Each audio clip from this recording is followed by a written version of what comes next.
এটি গুৰুত্বপূৰ্ণ বাতৰি লৈ নিউজ নাওৰ ষ্টুডিঅ'ত মই মুকেবুল হুছেইন। যোৰহাট চিকিৎসা মহাবিদ্যালয়ত স্পেচিয়েলিটি বাৰ্ণ ইউনিটৰ আধাৰশিলা স্থাপন অনুষ্ঠান। নিউজ নাওৰ এক বিশেষ প্ৰতিবেদন। যোৰহাট চিকিৎসা মহাবিদ্যালয়ত স্পেচিয়েলিটি বাৰ্ণ ইউনিটৰ আধাৰশিলা স্থাপন অনুষ্ঠান।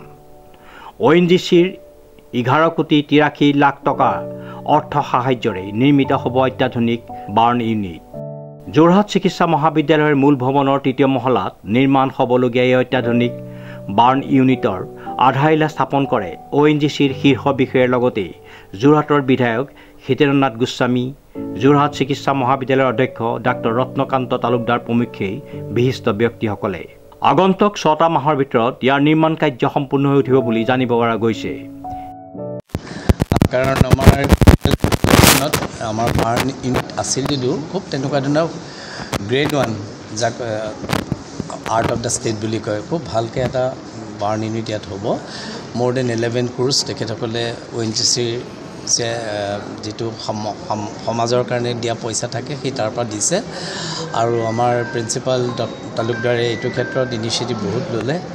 আমি খুব সুখী যে আজি তেখেত শাস্ত্ৰীজী তেখেতৰ ম্যাদ এতিয়া শেষ হ'ব, কিন্তু তেখেতে ইয়াত আহি পেলাই আমাৰ এই প্ৰগ্ৰামটো তেখেতে নিজে মুকলি কৰিবৰ কাৰণে আহিলে, আৰু we are thankful to ONGC যে তেওঁলোকে আমাক এই বহুত নিড এটা পূৰণ কৰিলে। এইটো খুব সাংঘাতিক নিড আছিল আমাৰ, তথাপি আমি চলাই আছিলোঁ কিবা এটা কৰি, কিন্তু এতিয়া এটা বৰ ভাল হেৰি পাম, আৰু সেইকাৰণে আজি আমি ইয়াত গোট খাইছিলোঁ। আপোনালোকে শাস্ত্ৰীজীকো দুই এটা কথা সুধিব পাৰে। आपको याद होगा कि 14 मई को इसी जगह हम लोगों ने खड़े होकर आप लोगों को बाइट्स दिया था। हमने उस समय MOU साइन किया था society of medical education Jorhat के साथ, और 2 वर्ष के अंदर यहाँ पे हॉस्पिटल बर्न वार्ड यूनिट बनेगी, ऐसा हम लोग का MOU हुआ था। आज उसी के तहत हम लोग ये फाउंडेशन के लिए यहाँ आए हैं। आप लोगों ने सब देखा होगा, ऊपर हम लोगों ने फाउंडेशन स्टोन भी डाला है। प्रोफेसर डॉक्टर तालुकदार ने प्रॉमिस दिया है कि within 6 months from the date of the award of the contract ये वार्ड पूरी तरह से तैयार होकर फंक्शनल हो जाएगा। इसके लिए मैं इनका धन्यवाद ज्ञापन करता हूँ, और ONGC बहुत प्राउड फील करती है इस तरह के कार्यों से एसोसिएट होके, और ये हम लोग का one of the best project होने जा रहा है, जिसमें कि स्टेट ऑफ द आर्ट सारे इक्विपमेंट्स रहेंगे और 3rd ग्रेड बर्न फैसिलिटी रहेगी। हमारे जो यहाँ के मुख्य चीफ मिनिस्टर हैं, उन्होंने प्रॉमिस किया है मैन पावर सब प्रोवाइड करने के, डॉक्टर्स एंड मेडिकल्स, उनके लिए भी मैं उनको धन्यवाद देना चाहूँगा, because without man power facility burn ward चल नहीं सकता है। और ये बर्न वार्ड मैं आशा करता हूँ कि अत्यंत आवश्यक था इस क्षेत्र के लिए और इस क्षेत्र के लोगों के ट्रीटमेंट के लिए, और बहुत ही जल्दी ये तैयार होने वाला है। लोग इसको इस सुविधा को उपयोग में लाएंगे, और यही मेरी कामना है। और इस तरह के और भी कुछ प्रोजेक्ट्स अगर भविष्य में आते हैं तो ONGC उसके लिए करने के लिए तत्पर हमेशा रहेगा। धन्यवाद।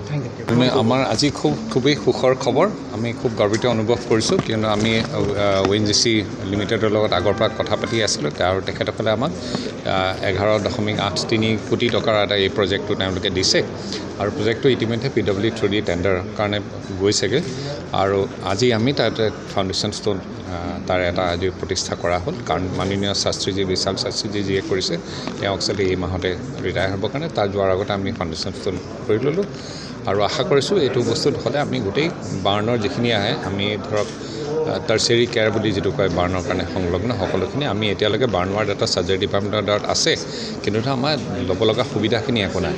ইয়াতে তেখেতসকলে অকল বনাই দিয়া নহয়, আমাক যিখিনি ইকুইপমেণ্ট লাগে, এডভান্স ইকুইপমেণ্ট, ICU, OT সকলোখিনি আমাক দিব, আৰু গতিকে এইটো হৈ গ'লে মই ভাবোঁ যোৰহাটৰ ৰাইজ বা অসমৰ ৰাইজৰ কাৰণে খুব সাংঘাতিক ভাল খবৰ এটা।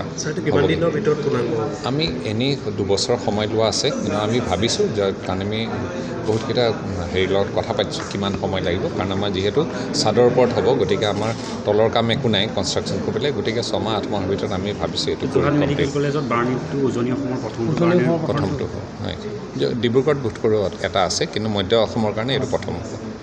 ডিজিপ বৰা ৰিপৰ্ট, নিউজ নাও 24/7।